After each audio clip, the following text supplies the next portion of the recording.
Si tu ne sais pas où tu vas, sache quand même d'où tu viens. Si tu sais que tu ne sais pas, tu sauras. Mais si tu ne sais pas que tu ne sais pas, tu ne sauras jamais. Et quand tu sais, fais le savoir.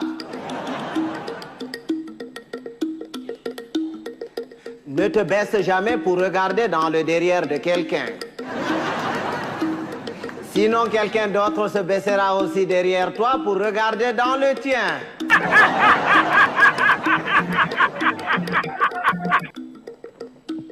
Si tu parles à quelqu'un et qu'il ne t'écoute pas, tais-toi.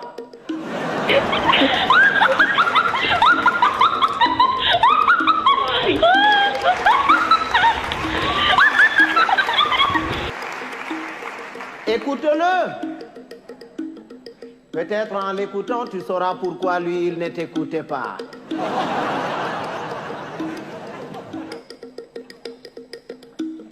Si quelqu'un te dit qu'il est capable d'avaler une noix de coco en entier, laisse-le faire, c'est qu'il fait entièrement confiance à son anus.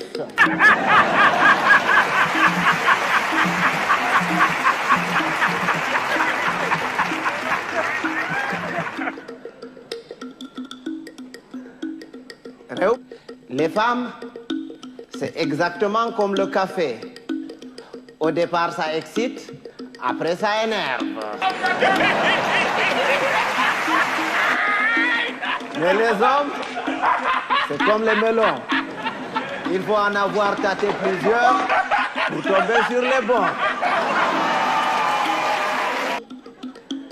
Ne sois pas bon 2 fois. Une fois, ça suffit. Parce que quand tu es bon une fois, tu es bon. Et c'est bon. Mais quand tu es bon 2 fois, tu deviens bonbon et on te suce.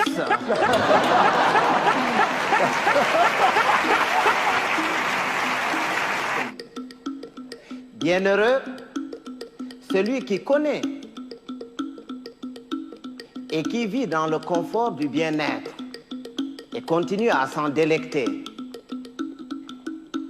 Bienheureux aussi, celui-là qui continue à mener paisiblement sa vie dans l'ignorance totale du confort du bien-être et de son existence.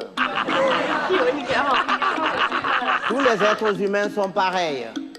Blancs, noirs, rouges, jaunes, riches, pauvres, croyants, athées. Il existe quelque part en chacun d'entre nous un petit coin qui sent mauvais. Ça ne sert à rien de se battre.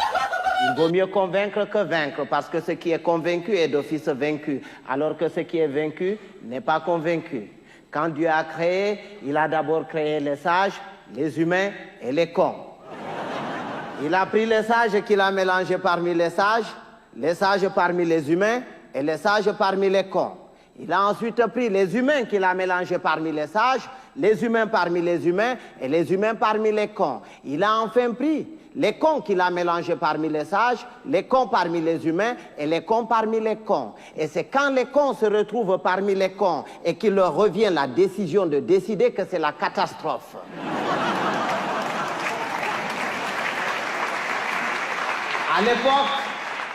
À l'époque, quand il y avait 2 ou 3 cons dans un village, on les extirpait du village pour les confier à un sage afin de s'occuper de leur rééducation. C'est après qu'on les remettait dans la société.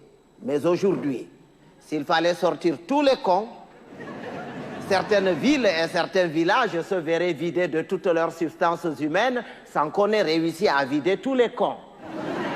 Et un con, c'est un con. Il ne reconnaît jamais qu'il est con. Pour lui, c'est l'autre qui est toujours con. C'est son voisin qui est con. Lui, non. Il est tel une bête qui refuse de se reconnaître bête, mais qui ne cesse de paître dans la prairie de la bêtise. Heureusement qu'on le reconnaît toujours à sa tête, parce qu'il a toujours la tête d'un con. Il ne change jamais de tête. Si vous allez quelque part et que vous entendez les gens crier « Oh, le con, il est encore parmi nous », il va nous pourrir la journée. Si vous faites le tour de tout le monde pour repérer ce con en vain, ce n'est pas la peine d'aller le chercher plus loin. Ce n'est pas... C'est pas qu'il y a plus de cons cette année que les années dernières, mais c'est parce que les cons de l'année prochaine sont déjà parmi nous.